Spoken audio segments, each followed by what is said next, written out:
During World War II, the Nazis worked on research project to develop a number of saucer-shaped aircraft at the Škoda works at Pilsen near Prague, in Czechoslovakia during World War II.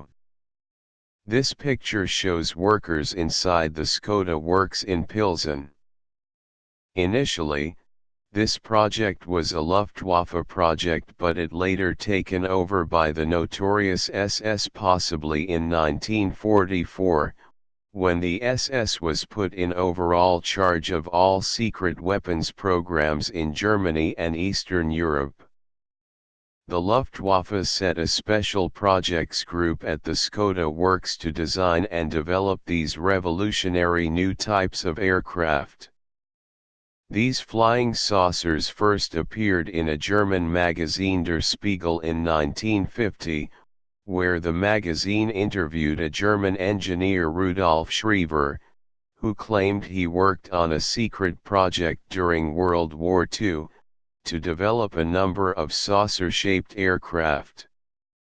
During the interviews, Schriever gives the impression he was in overall charge of the project to develop these saucer-shaped aircraft, but the project was under the control of a German engineer called George Klein, and this project in 1941.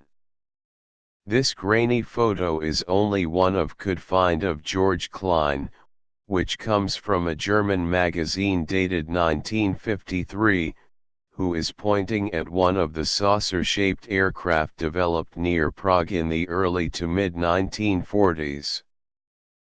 But this photo may have been taken later, as the first well-known book about these flying saucers was called German Secret Weapons of the Second World War by Major Rudolf Lazar, which was first published in Germany in 1957 and in New York in 1959. Lazar was an engineer who worked in the German Reich's patent office during the war, and very little is known about him. This photo shows one of the saucer-shaped designs which first appeared in the book in 1957. The Škoda works was under the control of Dr. Wilhelm Voss, who is pictured here on the left. He was an engineer from Albert Speer's Ministry for Armament and Ammunition. Voss joined the Škoda works in 1938.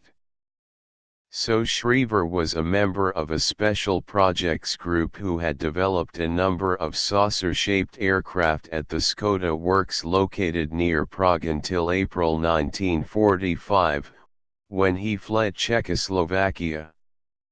Rudolf Schriever also worked with some other engineers such as the Italian scientist Dr. Giuseppe Bellizzo. This photo shows Giuseppe Bellizzo, who worked with a team of aerospace engineers, such as Dr. Richard Maillet, and Klaus Habermal. Little is known about Habermal, but some reports state he was captured near Prague by the Soviets and transferred with other engineers to the Soviet Union during the end of the war.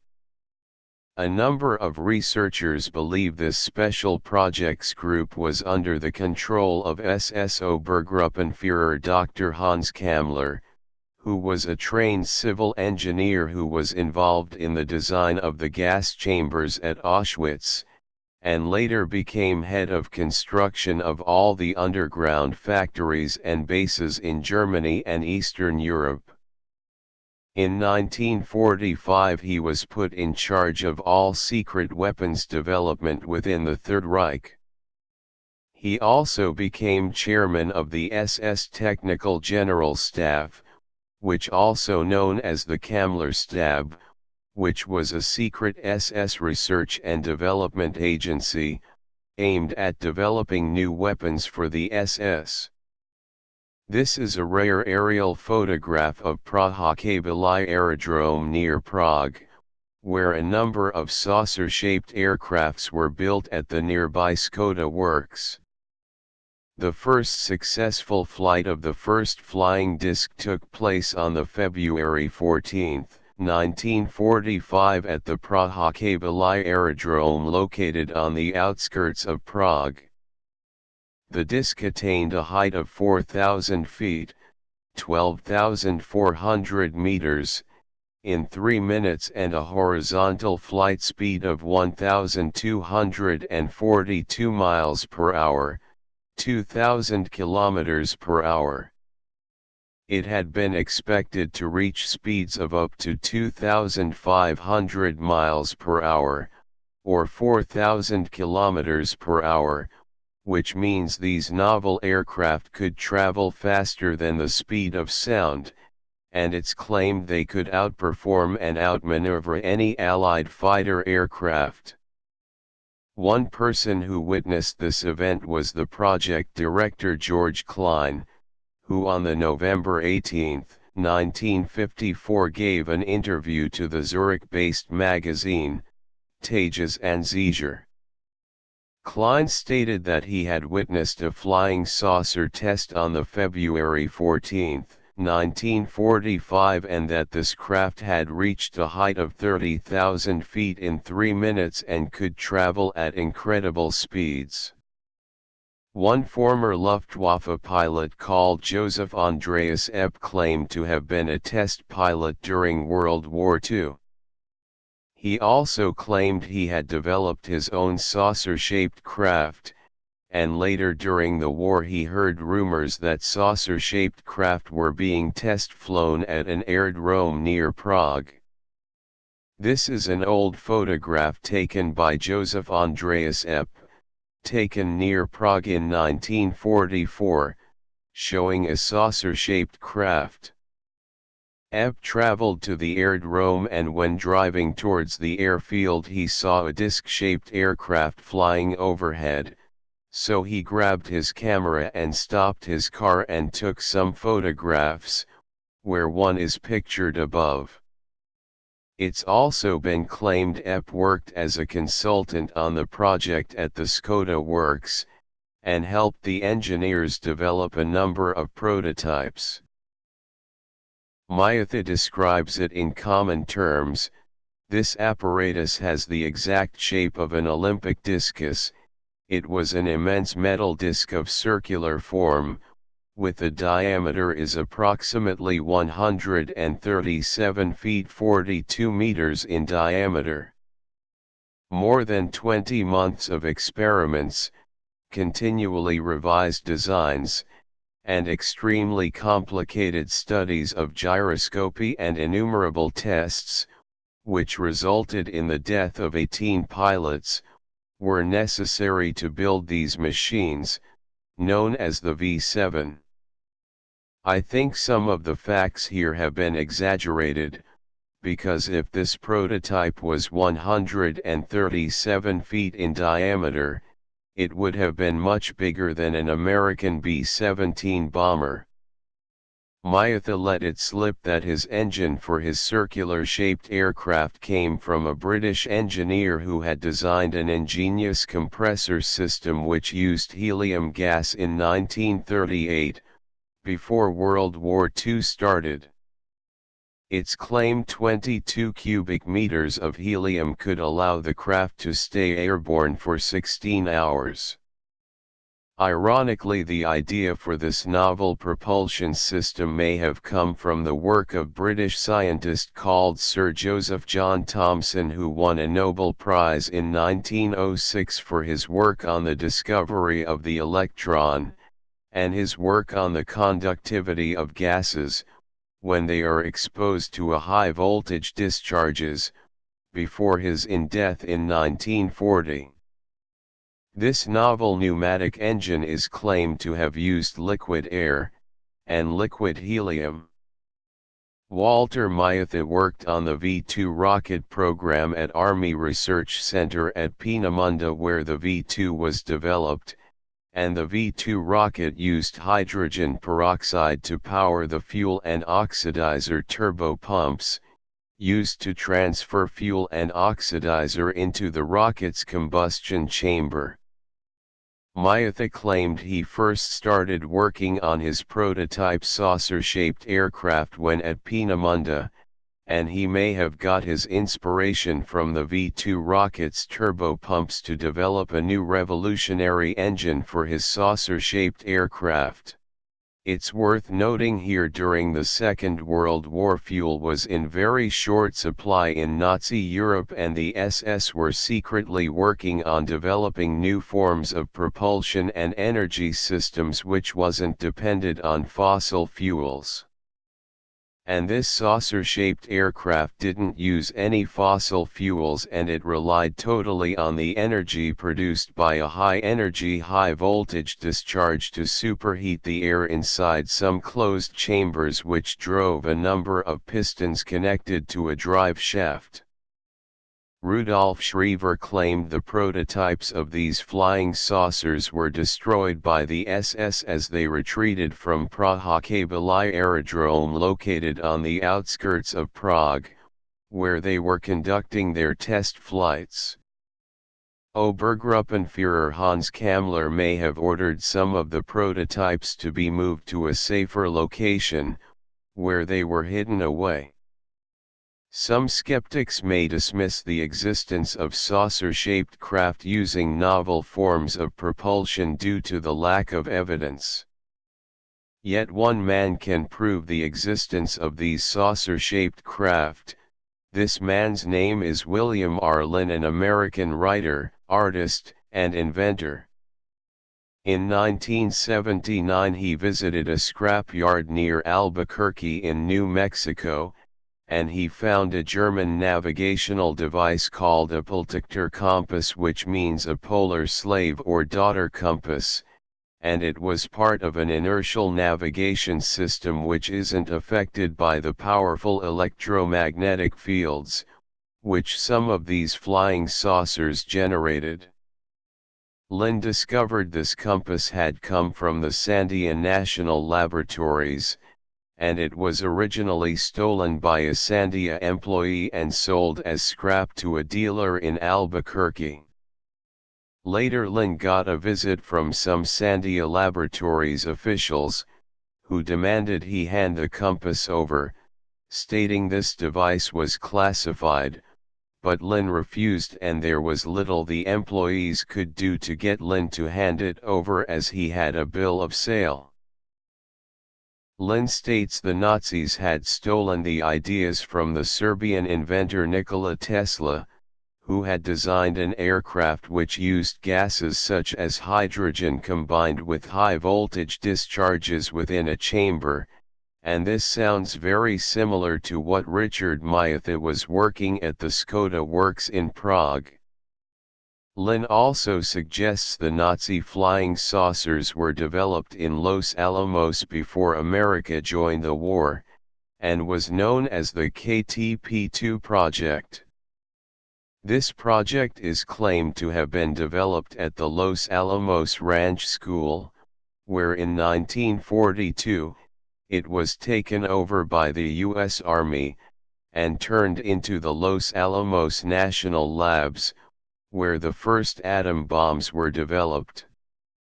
Wernher von Braun, the creator of the V-2 rocket, also worked on this secret project at Los Alamos. Lynn also claims the patents filed by Nikola Tesla for his revolutionary electric aircraft was suppressed by the U.S. government, and Lynn claims Tesla's patents are still classified as top secret. Lynn also claims Nikola Tesla designed a fusion reactor which converted hydrogen into helium and produced vast amounts of clean energy.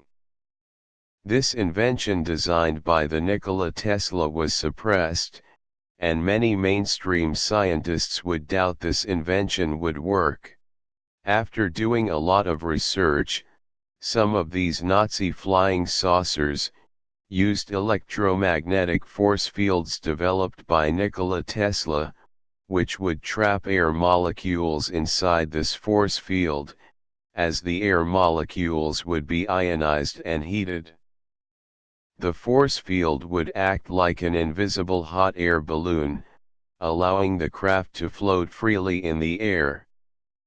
This means the flying saucer wouldn't come into direct contact with the air, and this would dramatically reduce the effects of friction and drag.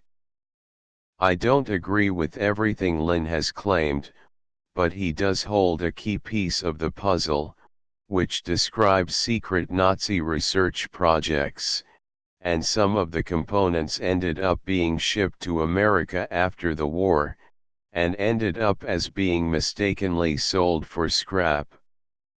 In one American intelligence report, it states how a saucer-shaped craft shot down an American B-26 Marauder bomber, sometime between 1944 to 1945.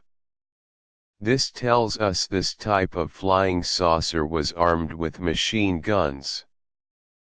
Plus, one of these flying saucers must have gone into limited production during the end of war, in 1945. This saucer-shaped craft was later shot down, and the pilot was captured by British forces.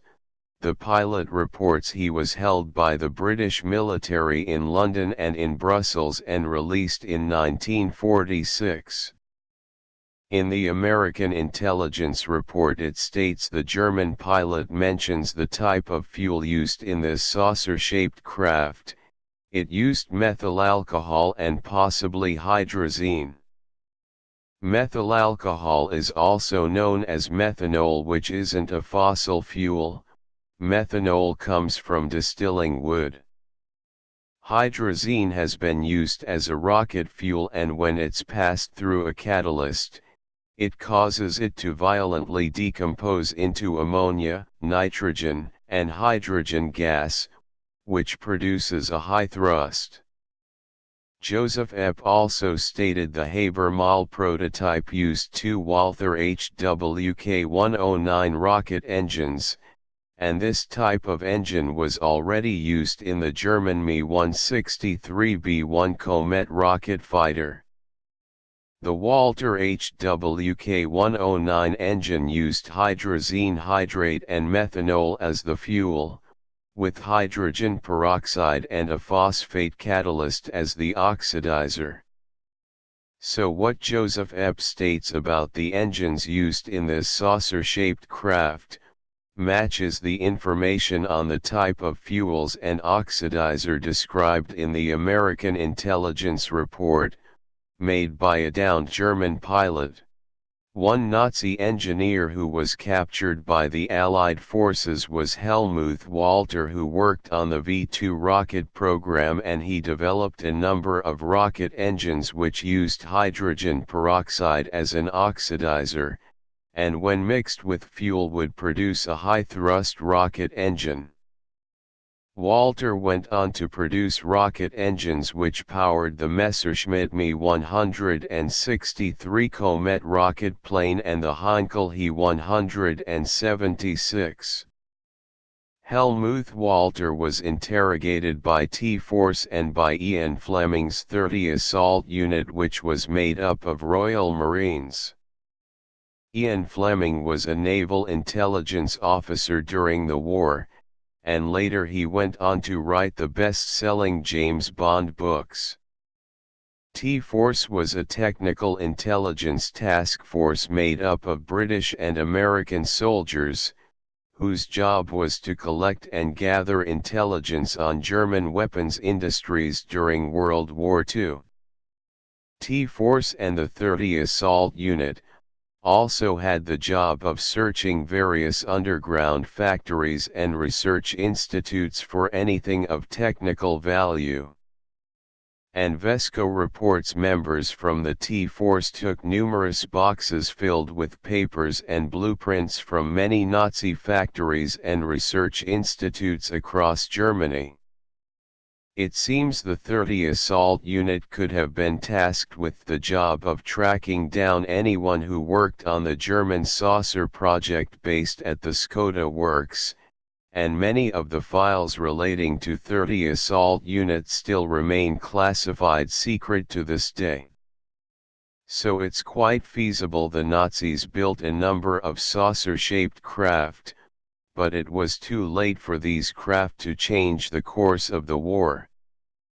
The project to develop these weapons was under the control of the SS, who decided to use these craft to conduct special operations, where they could be used to smuggle senior SS personnel, equipment, and gold bullion, to countries outside Germany, during the course of the end of war, in 1945.